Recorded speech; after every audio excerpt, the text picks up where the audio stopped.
محمد. اللهم إني أفتتح الثناء بحمدك، وأنت مسدد للصواب بمنك، وأيقنت أنك أنت أرحم الراحمين في موضع العفو والرحمة، وأشد المعاقبين في موضع النكال والنقمة، وأعظم المتجبرين في موضع الكبرياء والعظمة. اللهم إذن لي في دعائك ومسألتك، فاسمع يا سميع مدحتي، وأجب يا رحيم دعوتي، وأقل يا غفور عثرتي.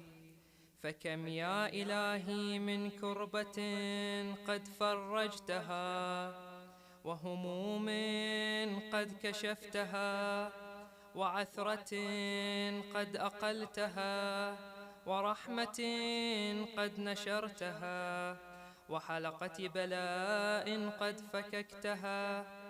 الحمد لله الذي لم يتخذ صاحبة ولا ولدا، ولم يكن له شريك في الملك، ولم يكن له ولي من الذل، وكبره تكبيرا.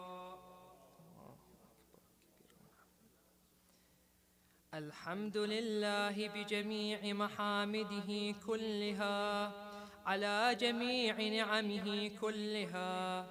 الحمد لله الذي لا مضاد له في ملكه، ولا منازع له في أمره. الحمد لله الذي لا شريك له في خلقه، ولا شبيه له في عظمته.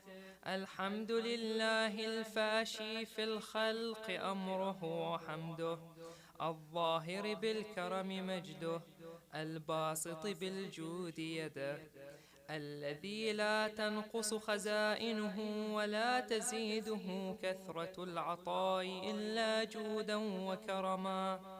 إنه هو العزيز الوهاب. اللهم إني أسألك قليلا من كثير، مع حاجة بي إليه عظيمة، وغناك عنه قديم، وهو عندي كثير، وهو عليك سهل يسير. اللهم إن عفوك عن ذنبي، وتجاوزك عن خطيئتي، وصفحك عن ظلمي، وسترك على قبيح عملي، وحلمك عن كثير جرمي، عندما كان من خطئي وعمدي، أطمعني في أن أسألك ما لا أستوجبه منك، الذي رزقتني من رحمتك، وأريتني من قدرتك، وعرفتني من إجابتك، فصرت أدعوك آمنا، وأسألك مستأنسا، لا خائفا ولا وجلا، مدلا عليك فيما قصدت فيه إليك. فإن أبطأ عني عتبت بجهلي عليك، ولعل الذي أبطأ عني هو خير لي لعلمك بعاقبة الأمور. فلم أر مولا كريما أصبر على عبد لئيم منك علي يا رب. إنك تدعوني فأولي عنك، وتتحبب إلي فأتبغض إليك، وتتودد إلي فلا أقبل منك، كأن لي التطول عليك. فلم يمنعك ذلك من الرحمة لي، والإحسان إلي، والتفضل علي بجودك وكرمك. فارحم عبدك الجاهل، وجد عليه بفضل إحسانك، إنك جواد كريم. الحمد لله مالك الملك، مجري الفلك، مسخر الرياح، فالق الإصباح، ديان الدين، رب العالمين. الحمد لله على حلمه بعد علمه، والحمد لله على عفوه بعد قدرته، والحمد لله على طول أناته في غضبه، وهو قادر على ما يريد. الحمد لله خالق الخلق، باسط الرزق، فالق الإصباح، ذي الجلال والإكرام والفضل والإنعام، الذي بعد فلا يرى وقرب فشهد النجوى، تبارك وتعالى.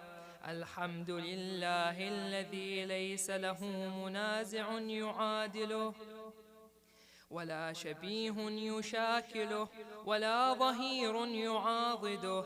قهر بعزته الأعزاء، وتواضع لعظمته العظماء، فبلغ بقدرته ما يشاء. الحمد لله يجيبني حين أناديه، وإن يكن لعورة وأنا أعصيه، ويعظم النعمة علي فلا أجازيه. فكم من موهبة هنيئة قد أعطاني، وعظيمة مخوفة قد كفاني، وبهجة مونقة قد أراني. فأثني عليه حامدا، وأذكره مسبحا. الحمد لله الذي لا يهتك حجابه، ولا يغلق بابه، لا يرد سائله، ولا الصالحين، ويرفع المسلمين لكم يخلف. والحمد لله قاصم الجبارين، مبير الظالمين، مدرك الهاربين، نكال الظالمين، صريخ المستصرخين، موضع حاجات الطالبين، معتمد المؤمنين. الحمد لله الذي من خشيته ترعد السماء وسكانها، وترجف الأرض وعمارها، وتموج البحار ومن يسبح في غمراتها. الحمد لله الذي هدانا لهذا، وما كنا لنهتدي لولا أن هدانا الله. الحمد لله الذي يخلق ولم يخلق، ويرزق ولا يرزق، ويطعم ولا يطعم، ويميت الأحياء ويحيي الموتى، وهو حي لا يموت، بيده الخير، وهو على كل شيء قدير. اللهم صل على محمد عبدك ورسولك، وأمينك وصفيك وحبيبك، وخيرتك من خلقك، وحافظ سرك، ومبلغ رسالاتك أفضل وأحسن وأجمل وأكمل وأزكى وأنمى وأطيب وأطهر وأسنى، وأكثر ما صليت وباركت وترحمت وتحننت وسلمت على أحد من عبادك وأنبيائك ورسلك وصفوتك وأهل الكرامة عليك من خلقك. اللهم وصل على علي أمير المؤمنين، ووصي رسول رب العالمين، عبدك ووليك وأخي رسولك، وحجتك على خلقك، وآيتك الكبرى والنبأ العظيم. وصل على الصديقة الطاهرة فاطمة سيدة نساء العالمين، وصل على سبطي الرحمة وإمامي الهدى الحسن والحسين سيدي شباب أهل الجنة، وصل على أئمة المسلمين، علي بن الحسين، ومحمد بن علي، وجعفر بن محمد، وموسى بن جعفر، وعلي بن موسى، ومحمد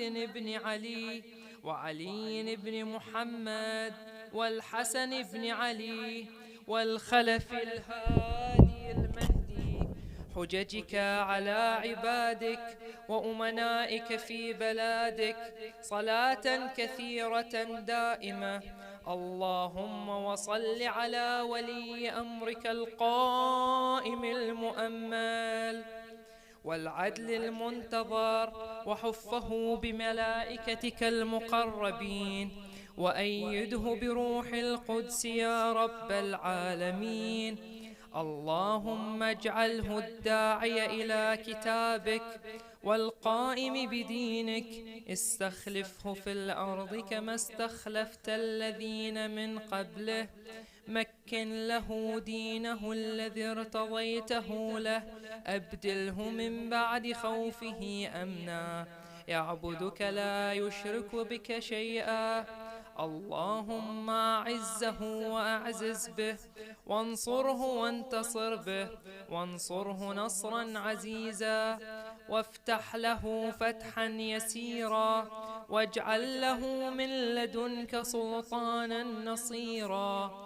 اللهم أظهر به دينك وسنة نبيك حتى لا يستخفي بشيء من الحق مخافة أحد من الخلق. اللهم إنا نرغب إليك في دولة كريمة تعز بها الإسلام وأهله، وتذل بها النفاق وأهله، وتجعلنا فيها من الدعاة إلى طاعتك والقادة إلى سبيلك، وترزقنا بها كرامة الدنيا والآخرة. اللهم ما عرفتنا من الحق فحملنا، وما قصرنا عنه فبلغنا. اللهم المم به شعثنا، واشعب به صدعنا، وارتق به فتقنا، وكثر به قلتنا، وأعزز به ذلتنا، واغن به عائلنا، واقض به عن مغرمنا، واجبر به فقرنا، وسد به خلتنا، ويسر به عسرنا، وبيض به وجوهنا، وفك به أسرنا، وأنجح به طلبتنا، وأنجز به مواعيدنا، واستجب به دعوتنا، وأعطنا به سؤلنا، وبلغنا به من الدنيا والآخرة آمالنا، وأعطنا به فوق رغبتنا يا خير المسؤولين وأوسع المعطين. اشف به صدورنا، وأذهب به غيظ قلوبنا، واهدنا به لما اختلف فيه من الحق بإذنك، إنك تهدي من تشاء إلى صراط مستقيم. وانصرنا به على عدوك وعدونا إله الحق. آمين. اللهم إنا نشكو إليك فقد نبينا صلواتك عليه وآله، وغيبة ولينا، وكثرة عدونا، وقلة عددنا، وشدة الفتن بنا، وتظاهر الزمان علينا. فصل على محمد وآله، وأعنا على ذلك بفتح منك تعجله، وبضر تكشفه، ونصر تعزه، وسلطان حق تظهره، ورحمة منك تجللناها، وعافية منك تلبسناها، برحمتك يا أرحم الراحمين.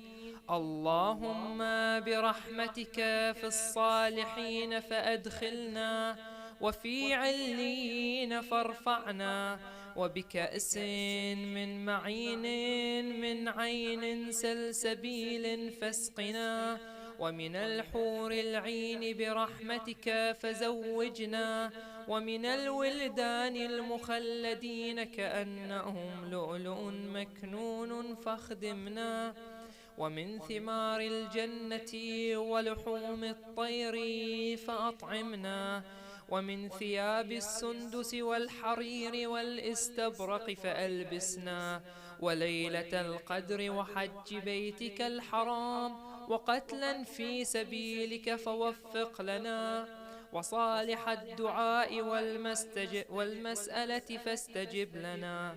وإذا جمعت الأولين والآخرين يوم القيامة فارحمنا، وبراءة من النار فاكتب لنا، وفي جهنم فلا تغلنا، وفي عذابك وهوانك فلا تبتلنا، ومن الزقوم والضريع فلا تطعمنا، ومع الشياطين فلا تجعلنا، وفي النار على وجوهنا فلا تكببنا، ومن ثياب النار وسرابيل القطران فلا تلبسنا، ومن كل سوء يا لا إله إلا أنت، بحق لا إله إلا أنت فنجنا.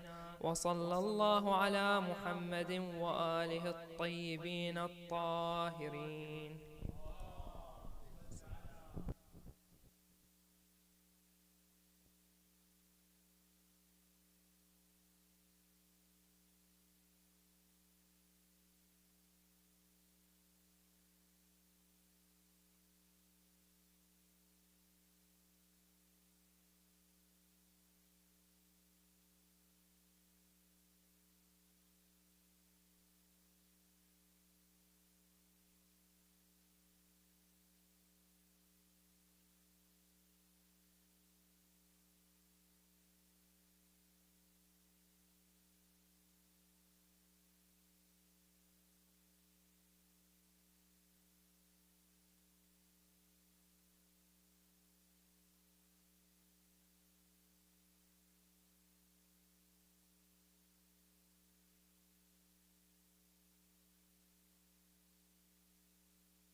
أفلح من صلى على محمد وآل محمد.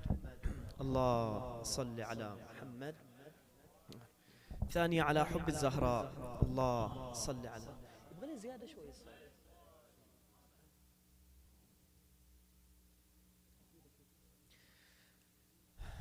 طبعا إن شاء الله إخواني وأخواتي من يوم الغد راح تبدأ أعمال إحياء ليلة القدر، وأيضا قبلها قراءة حسينية أيضا بمناسبة ليلة الضربة. Tomorrow إن شاء الله we will be all reviving the night of the destiny just after the majlis about Ali ibn Abi Talib, peace be upon him, our Imam and Savior. Anyways, Assalamu alaikum brothers and sisters wa rahmatullahi wa barakatuh. Today there is an important question that needs to be asked, which is هل الدين عسر أم يسر? Is religion easy or difficult? In the Quran and also in the narrations, we see that it is emphasized that the religion is actually something that is simple. It is something that connects to the social constructs of human beings. It is something that connects to your spirituality. It connects to the individual and also the community. So it should be something that is, readily available and easy so that people could grasp the concepts. But that also is conflicted by the fact that there are some things in religion that are complex and are also difficult. There is this popular narration in الدين يسر وليس بعسر, that religion is an ease and not a difficulty.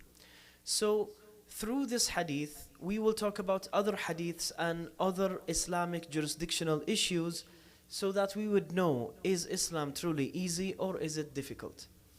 So first thing, we all know that if a narration comes and it is a genuine narration by Ahlul Bayt, by Muhammad, peace be upon him, and his progeny, may peace be upon them all, then we have to accept it. If it is an authentic hadith, it is verified and also it is validated, then we have to accept it and we have to acknowledge it. So this hadith is actually highly revered and accepted by the majority of Muslims, if not all.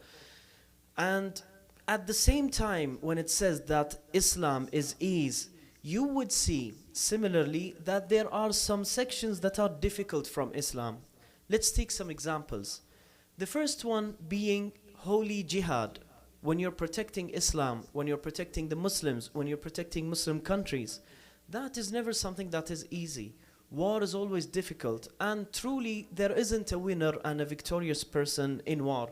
Both parties, if they are two or more, all of the parties will actually have damage inflicted upon them financially, social-wise, medically, and actually to every extent that is imaginable.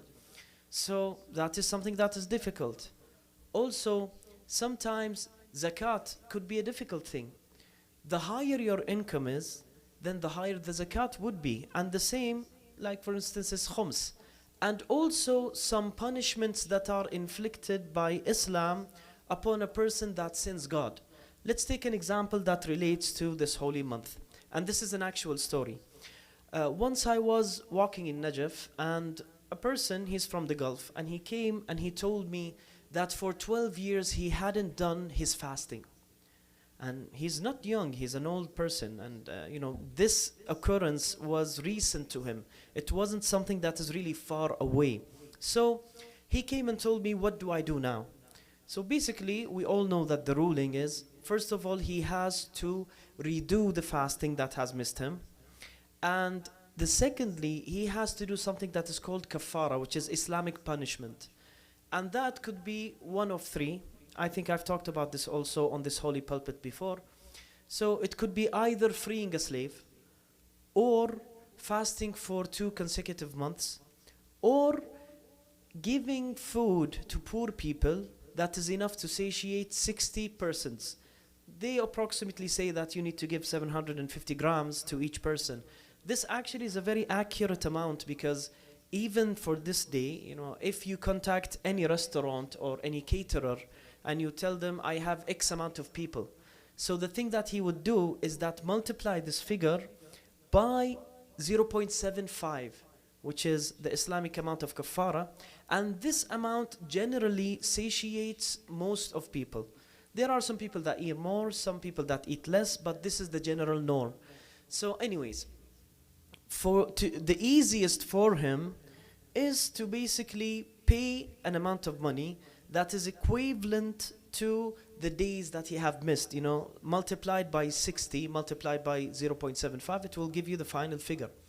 So when I calculated these 12 years with him, the amount he'd have to pay so that they would translate this money into food and then give it to the poor people, it turned out to be approximately 3,200 Bahraini dinars. That multiplied by 3.7, divided by 3.75 would give you the amount in US dollars. So that actually multiplied. So that would actually be approximately like $12,000. So this is not something that is easy. There is some difficulty within this aspect of religion. Also, when we see the hijab is actually one of the greatest gifts that Islam has ever given to humanity, not only to ladies. There is a wide misconception, even though now I will stray away from the subject a little bit for 2 minutes or 3, but I think it's a very important thing.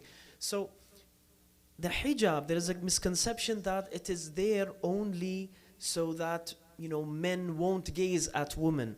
So this, as a rhetoric, could be replied to that if that is the case, then men have to cover their eyes, perform hijab, and not women.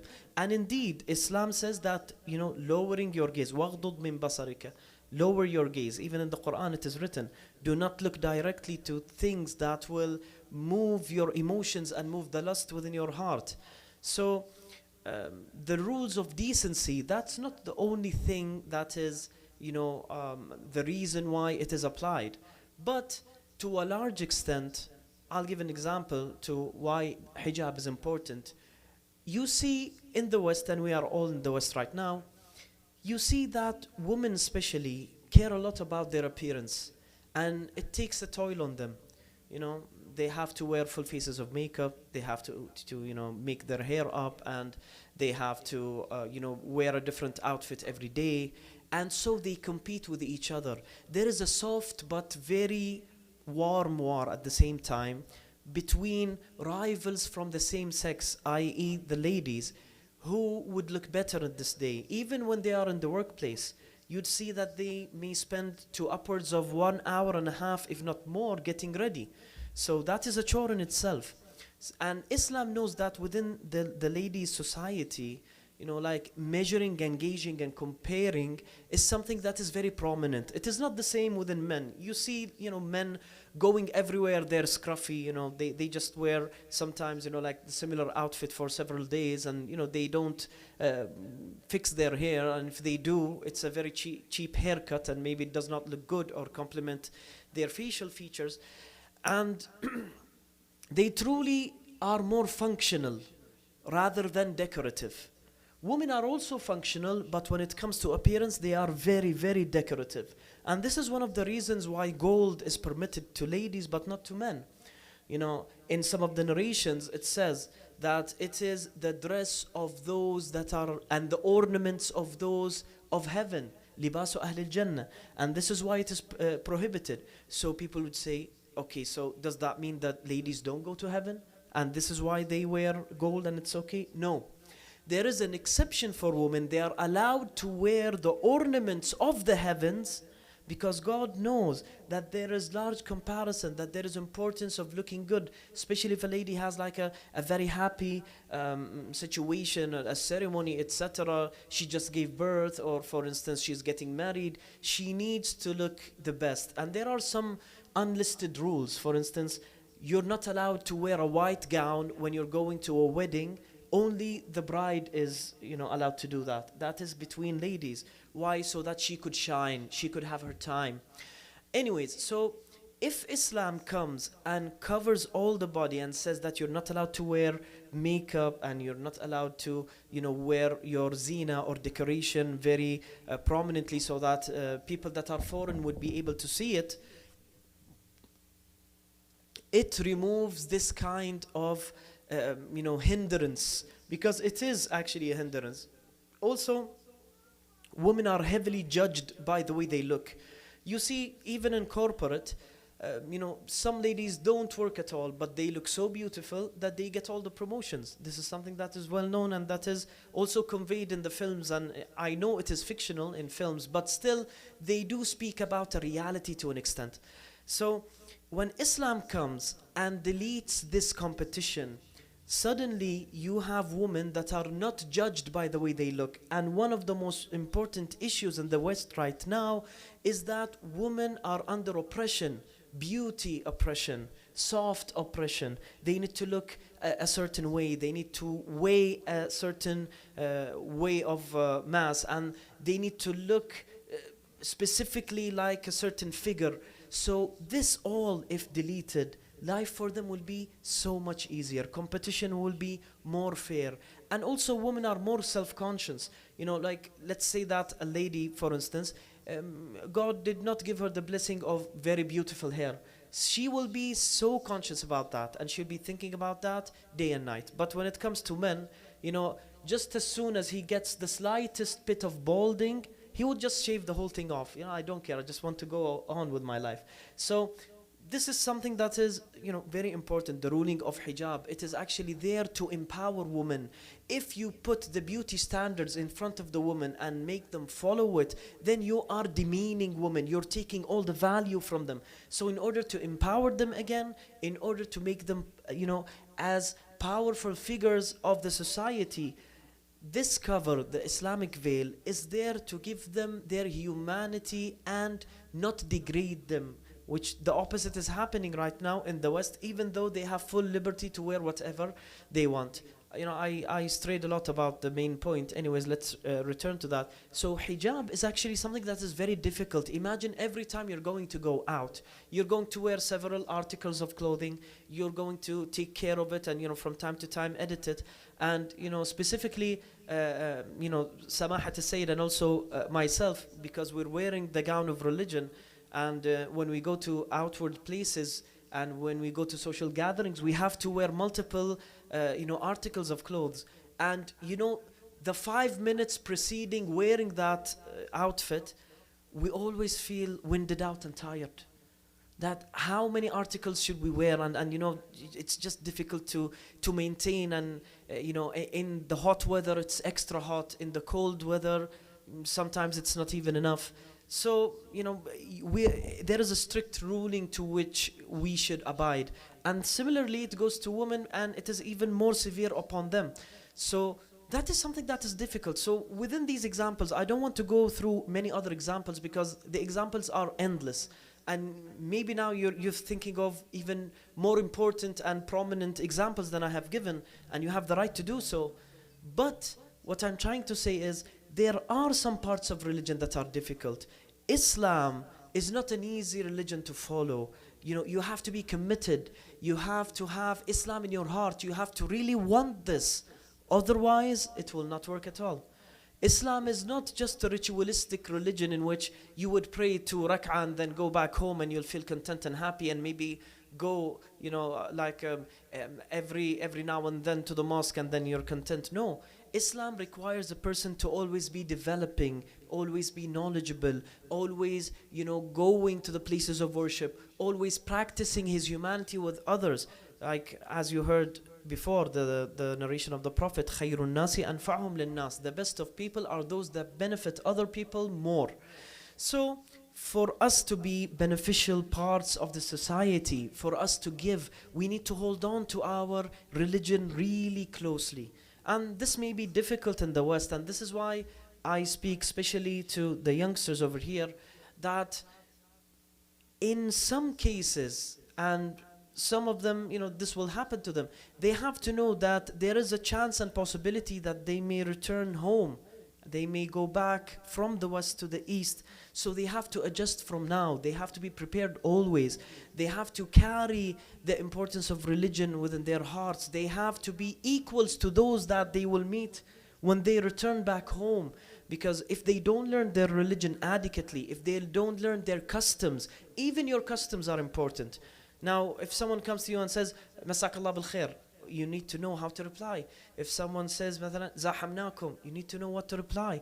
If you go I don't know what to say, that is a big problem, especially if you are blood related to that culture.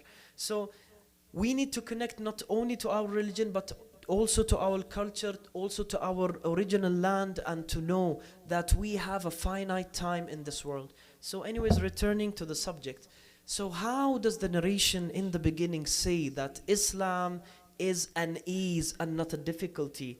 But at the same time, we find a lot of difficulties in Islam, and this is true. You know, if I would say that everything about Islam is easy, I would be lying. Actually, in the Quran, it says, إِنَّا خَلَقْنَا الْإِنسَانَ مِن نُطْفَةٍ أَمْشَاجٍ ماذا؟ نَبْتَلِيهِ. We created the human beings from a certain sperm, and we created him so that we would test him. And a test is never easy, or it should be, because you know there are several tests. Let's take metals, for example.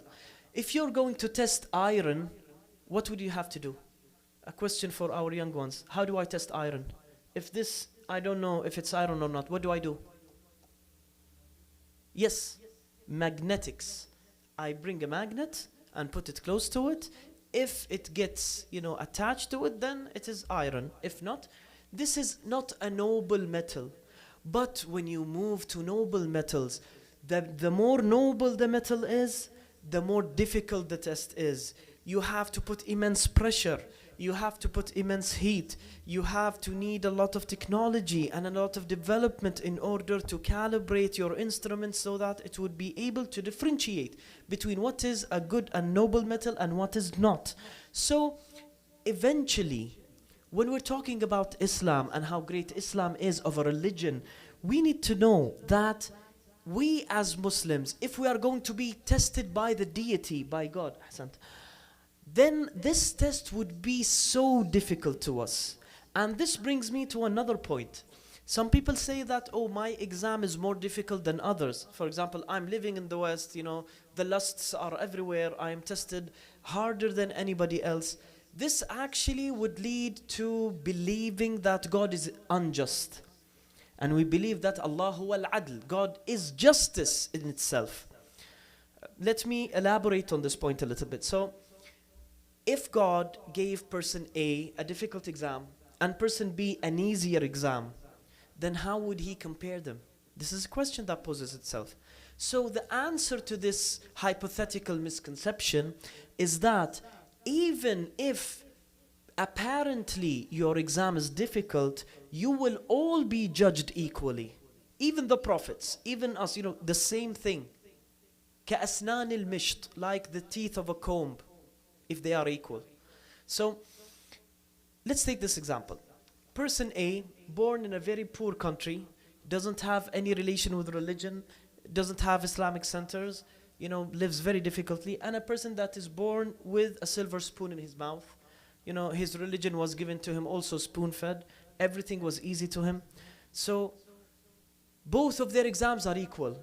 But how can they? 1 + 1 doesn't equal 3, does it? So the answer to that is, we actually have a similar system in this world. Sometimes the same classroom would have different questions for each group. But what would the teacher do if he is just? He will make marks easier to attain by those that receive the difficult exam, and make the marks hard to attain for those that receive the easy test, so that they would, give or take, have an equal opportunity. The same thing goes to us. Let me give you an example. When a person, you know, you've all heard this, you know, metaphor, or let's say not metaphor, but rather proverb, that says, غلطة الشاطر بألف.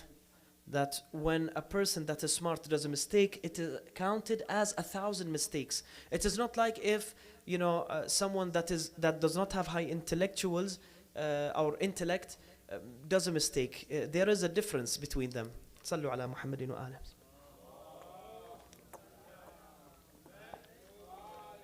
So,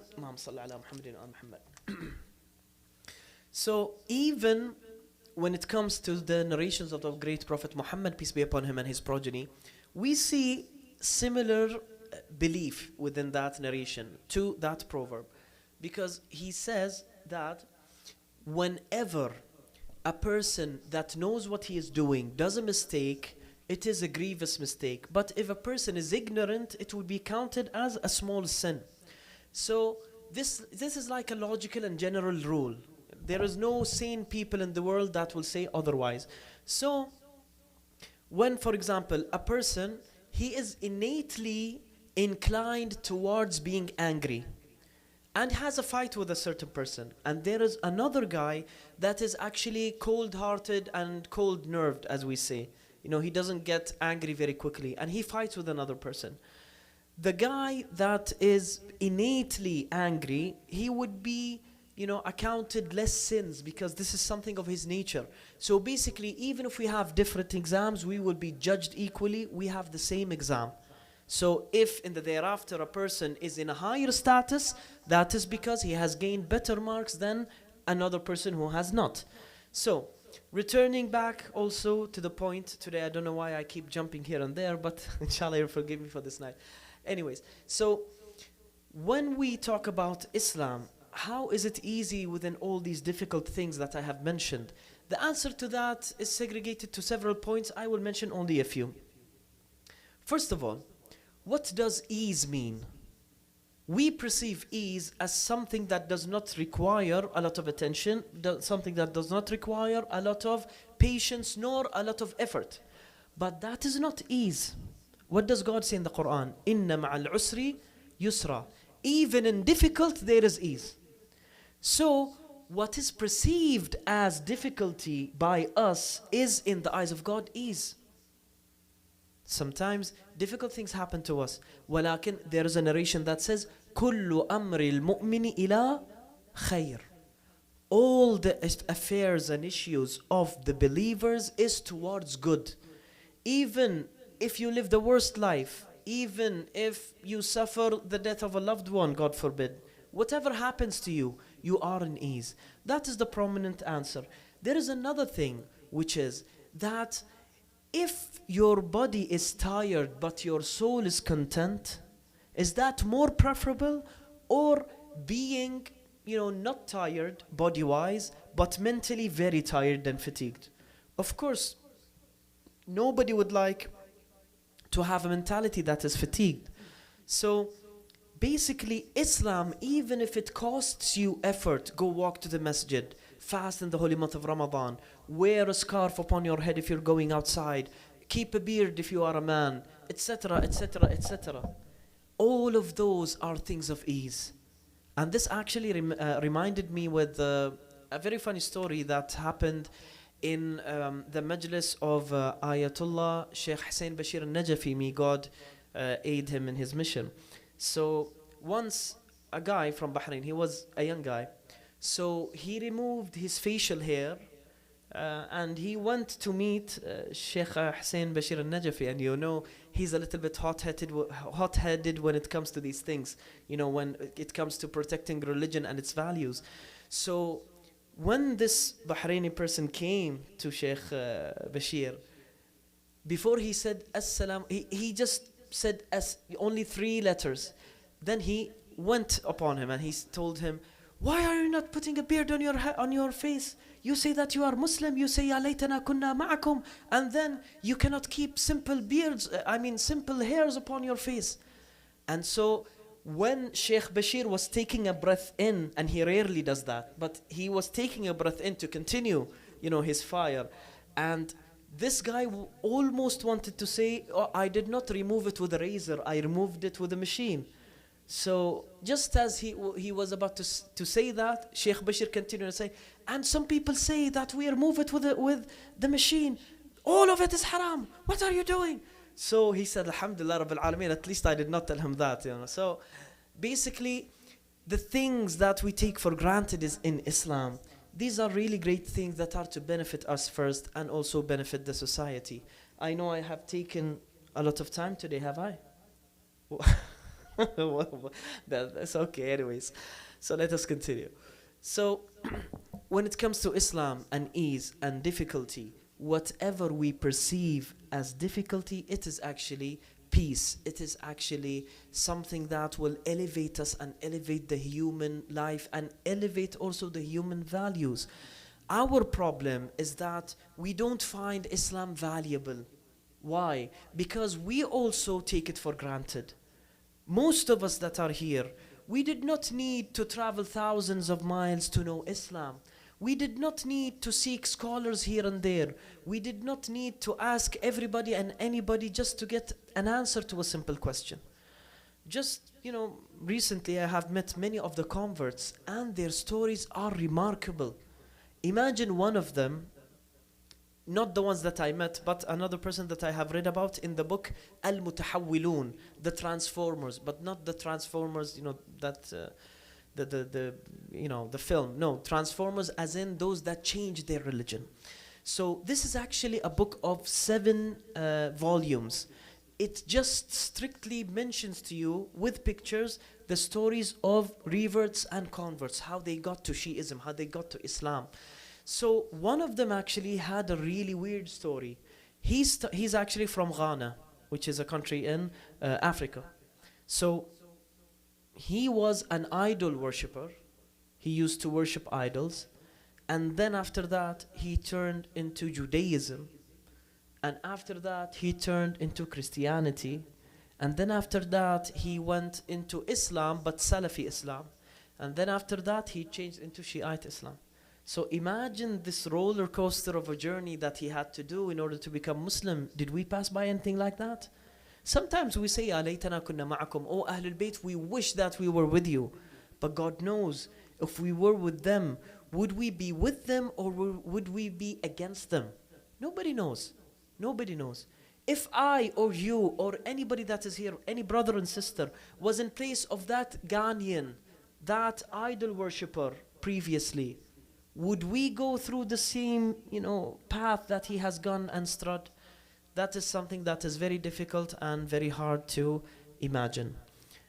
Anyways, let's turn now into the Arabic language so that we could conclude this session. بالنسبة إلى هذا الموضوع اللي طرحته اللي يتعلق في الحقيقة بمسألة هل الدين يسر أو عسر.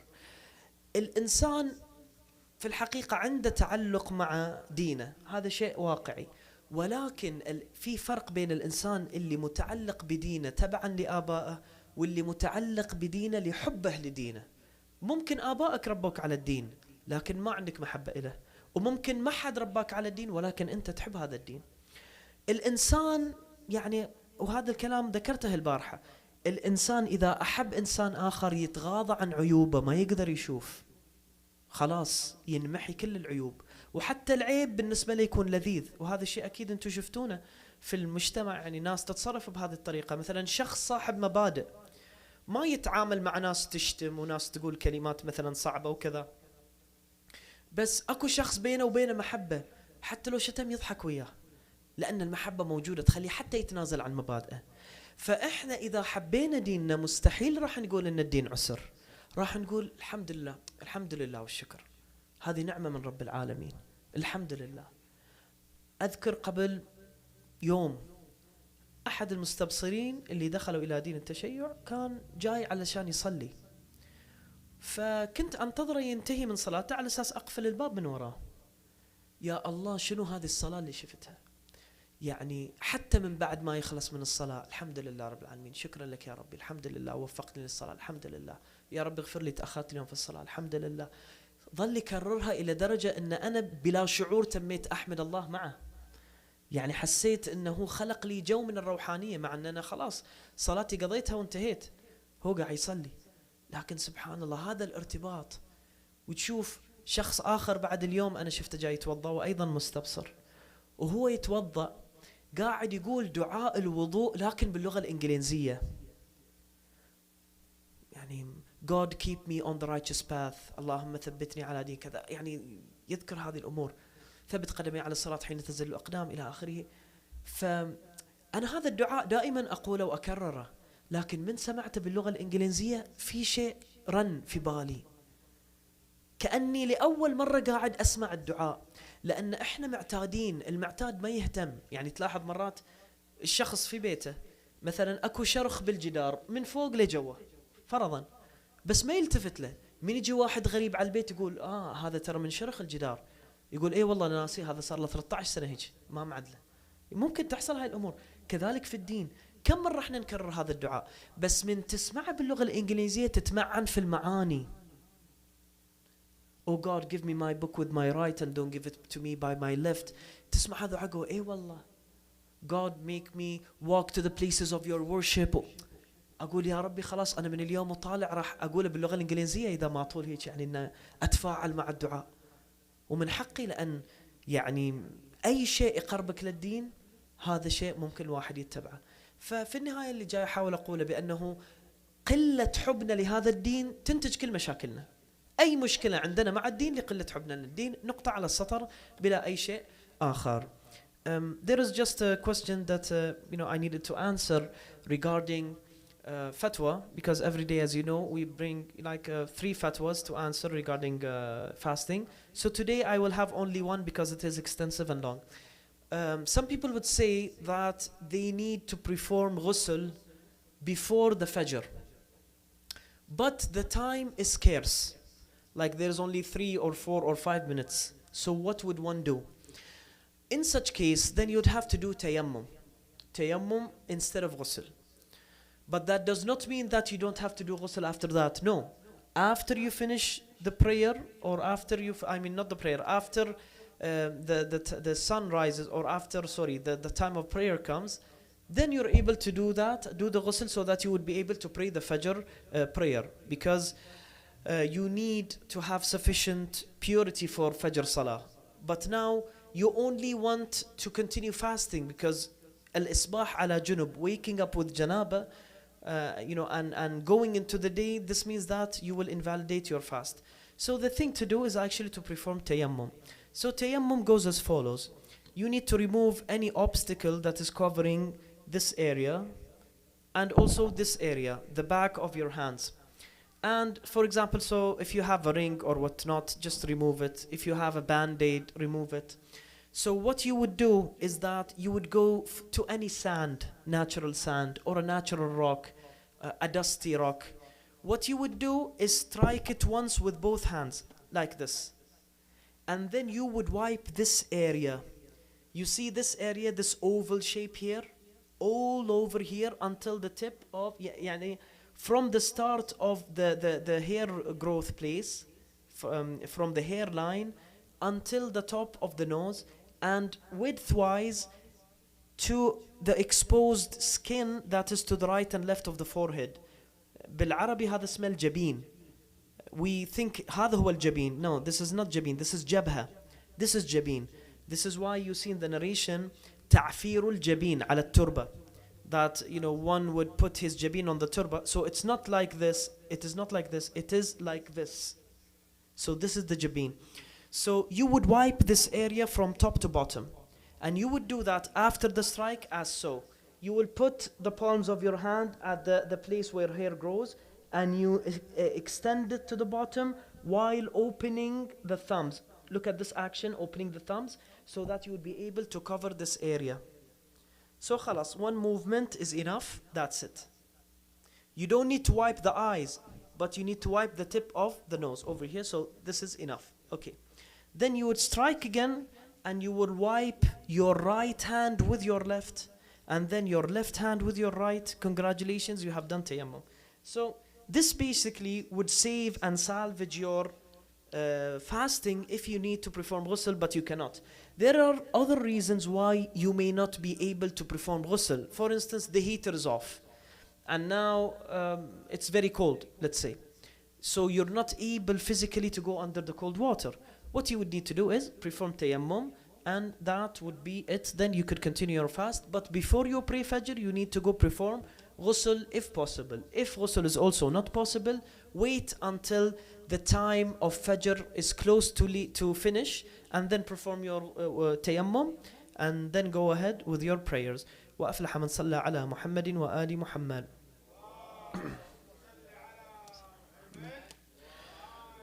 اللهم بالحسين الوجيه وأمه وأخيه والتسعة المعصومين من ذريته وبنيه صل على محمد وآل محمد واقض حوائجنا ويسر أمورنا واغفر لنا وارحمنا وعافنا وأعدنا على صيام شهرك الكريم يا رحمن يا رحيم. ولأرواح المؤمنين والمؤمنات والمسببين لهذا الاجتماع والاستماع، رحم الله قارئ سورة الفاتحة قبلها صلوات.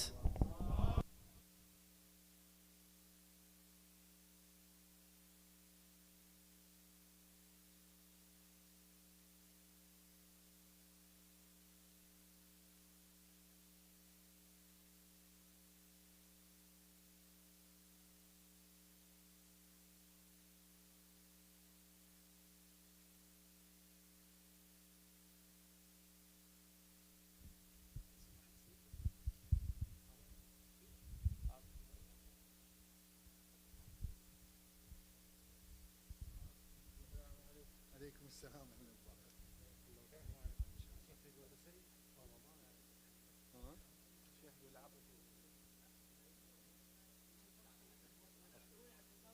لا عفوا، الله يبارك فيكم ان شاء الله، الله يستر عليكم ان شاء الله. يعني ما عندي.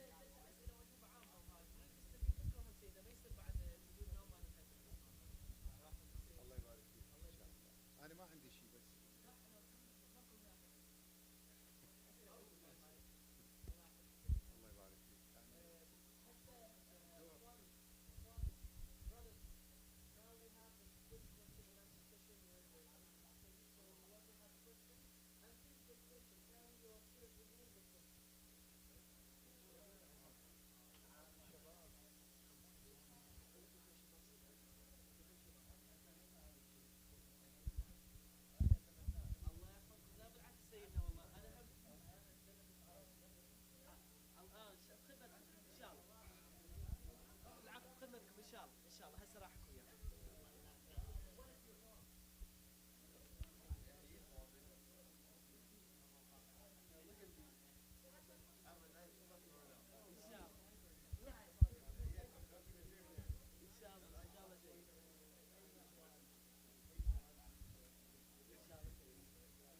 Ask him your question.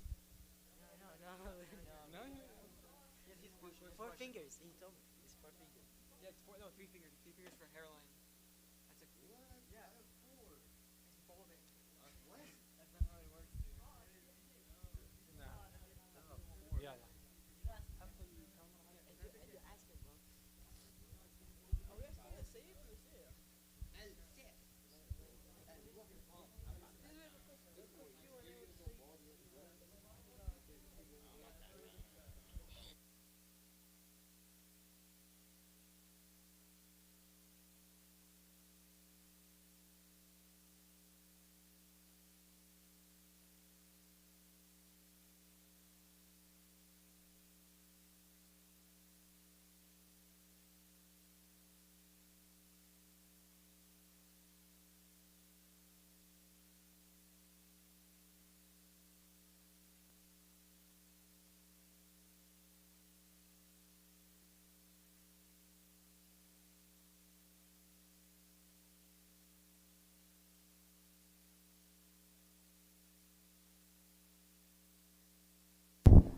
Okay, so the first question by Mohammed. Please ask your question.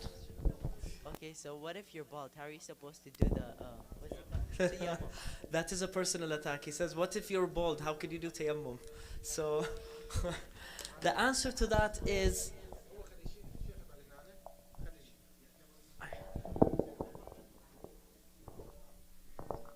inshallah say. Yeah. Hi. So the answer to that question is that even in ablution wudu, you would have to start from the hairline. So if you don't have an active hairline, what would you do? You would put the hand approximately where the hairline should be. So,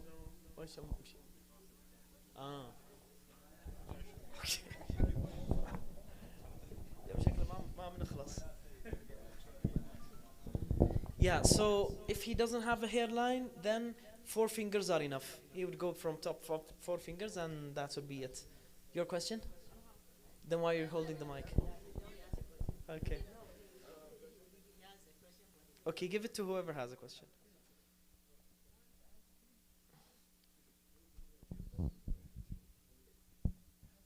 Also, to the ladies' side, I would like to give you an indication that you could also post some questions and send it to the number of Al-Basheer Islamic Foundation via WhatsApp, and it will be redirected to me so that I'll be able to answer, inshallah. Yes, go ahead, please. Okay, do you have to like answer like the question? Do you have to like answer the question? Not answer, but like, do you have to say questions like about what you said, or can we just? Anything.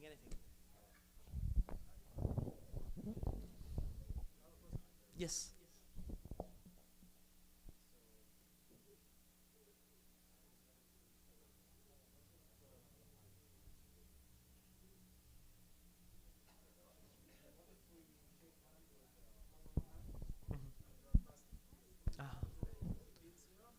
Okay, that is a great question. There is something that is very. Yeah, I will repeat the question. The question is regarding when you have direct skin-to-skin contact when you're handshaking, for example, with the lady counterpart that is a foreigner. So will that invalidate your fast or invalidate your ablution, for example, or something of the sort? So to answer that, no, nothing happens. You know, like it does not invalidate the fasting, nor does it invalidate the ablution for either party. There are some Islamic sectors that say if you touch a woman that is a foreigner to you, then your ablution will be void.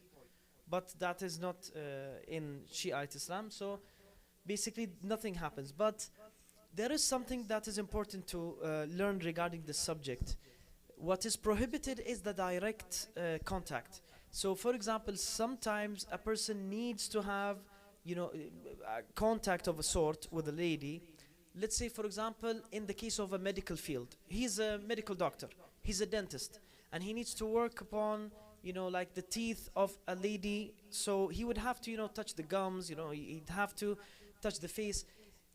If he wears a glove, even if it is a thin glove, that is more than enough to remove the prohibition. So yeah, so touching skin to skin is haram.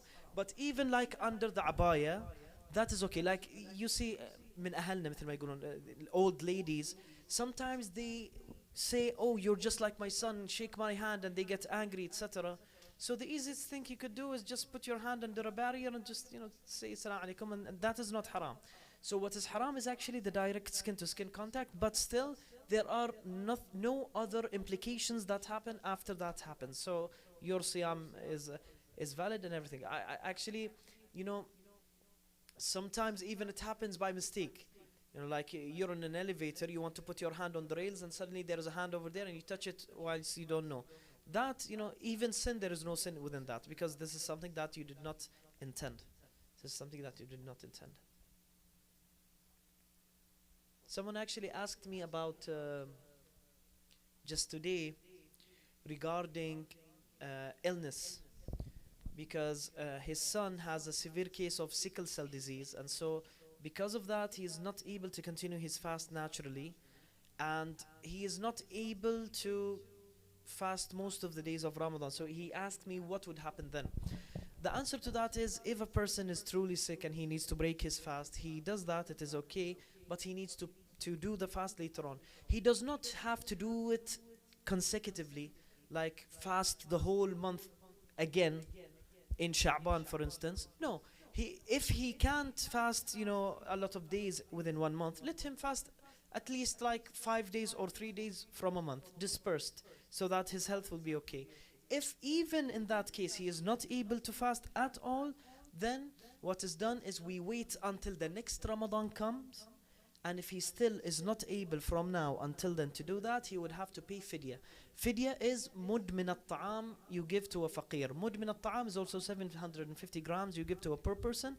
So basically, for each day you would pay like $2.50 to get that amount of food and give it to poor people. So that is their ruling. But if a person, does not even have the ability to fast, he has the ability to fast, but it will deteriorate his health.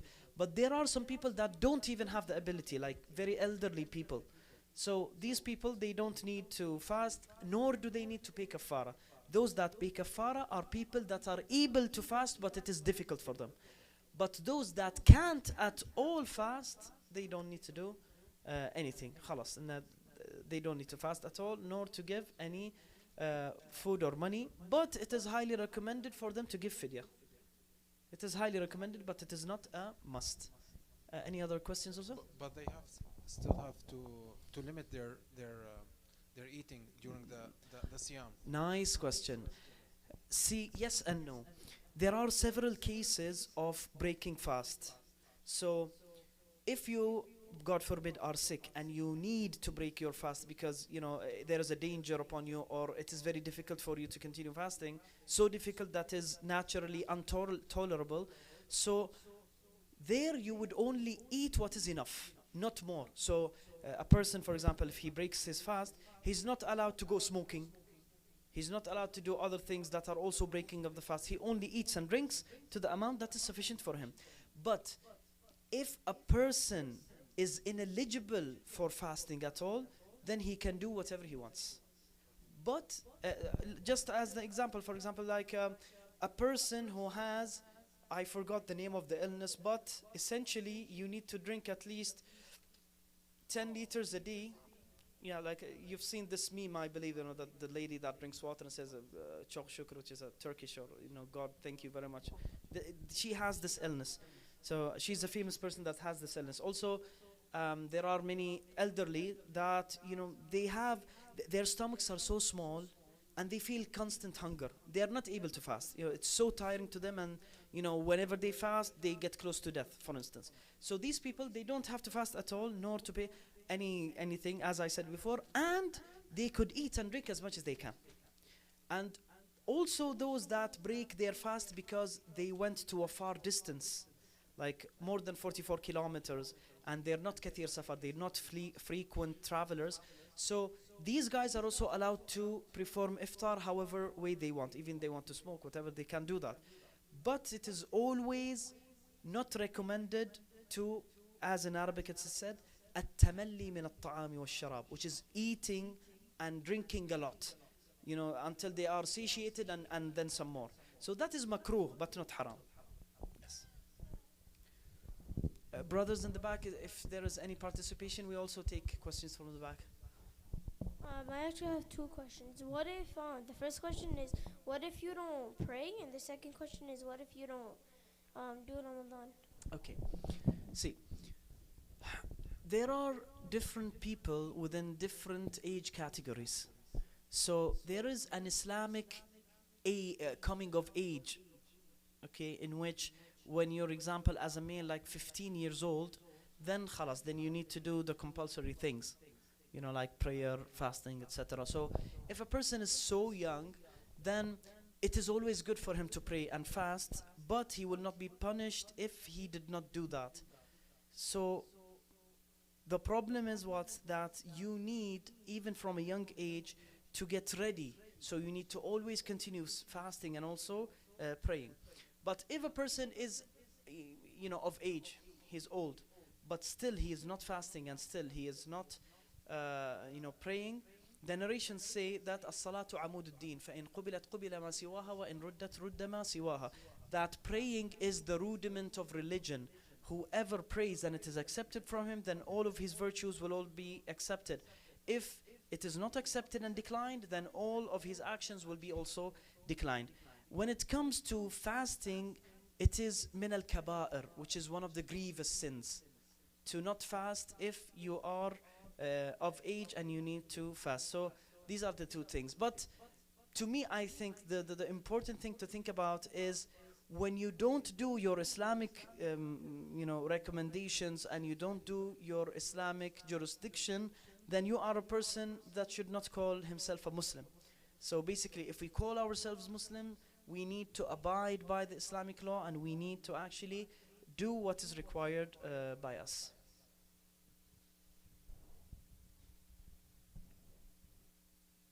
I think we'll take 2 or 3 questions and then we'll finish. Yeah, switch it on.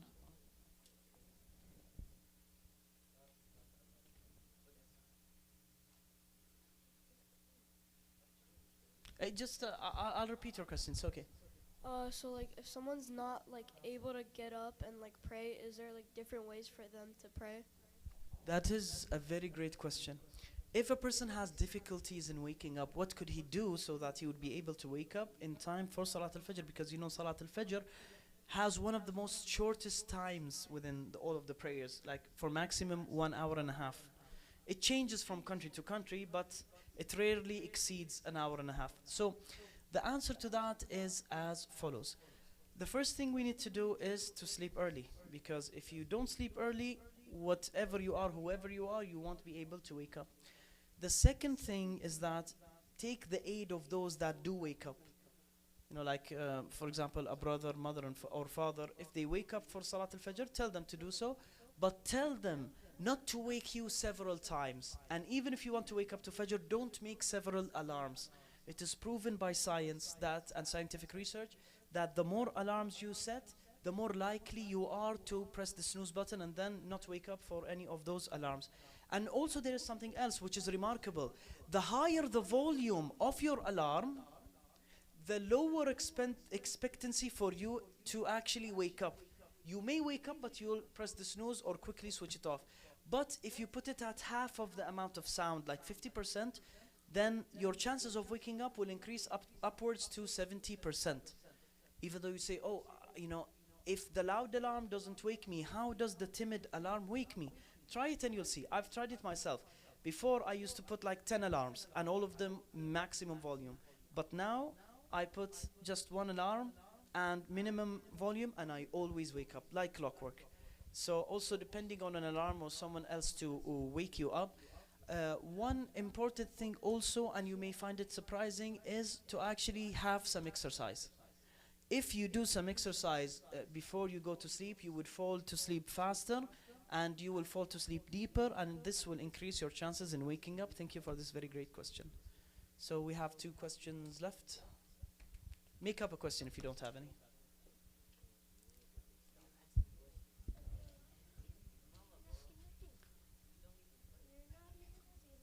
Mohammed.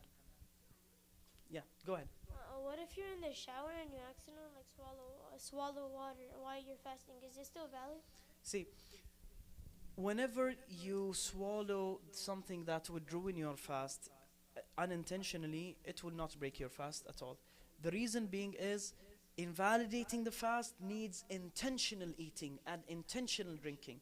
So this counts as unintentional drinking and unintentional eating. Yes, there are some circumstances in which even unintentional drinking would invalidate your fast, which is if you perform wudu that is not wajib, that is mustahab, like it's not for a wajib prayer, just you're performing wudu, and you drink water while doing that, there is a narration that says that you would invalidate your fast. And the source of emulation, يعني المراجع, they also say that if you do that, then you invalidate your fast. But there is no kafara. Yes, let's go ahead. Ali, right? Give it to Ali.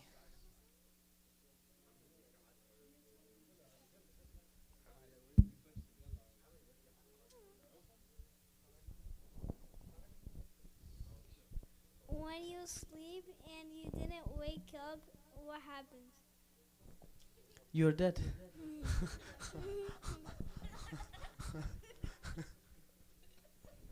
If you sleep and then you don't wake up, it is unintentional, then you do not get sin. But if it happens a lot, then it is as if you're intentionally doing that. It is as if you're intentionally doing that. Yes, Jason. Have a seat and tell me.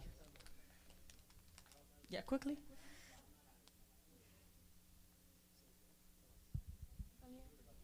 You forgot. As much as you can.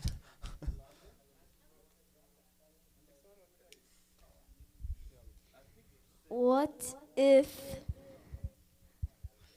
He's making up the question as he you goes. sleep up, sleep? What if you sleep and all day long, then you don't pray? Yes, this is an important question. When you miss many prayers from the same day, you have to do them in consecutive order. So you'd have to pray, for example, Dhuhr before Asr and Maghrib before Isha. But if you miss prayers from different days, like in Monday you miss Maghrib and on Tuesday you miss Isha, you can, pray whichever you want first. But if they all miss from the same day, you have to pray them in order if they are set in order. يعني ظهر عصر they are set in order, Maghrib Isha they are set in order, morning no, it's okay, you can pray it at any time before them or after them all. So I assume no questions, no? Okay, صلوا على محمد وآل محمد.